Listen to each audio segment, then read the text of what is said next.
আসসালামু আলাইকুম, সবাই কেমন আছেন? আজকে ডাটা ক্ষেত পরিষ্কার করব।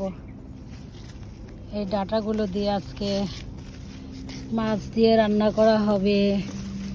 কি সুন্দর ডাটাগুলো দেখেন, এই যে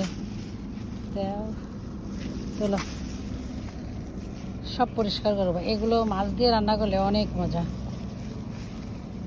আপনারাও করে দেখেন।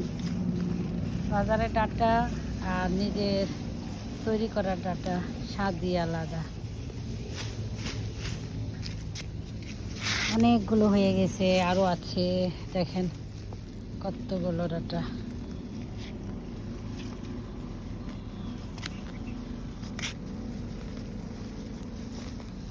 ডাটা ক্ষেত আজকেই পরিষ্কার করে ফেলবো।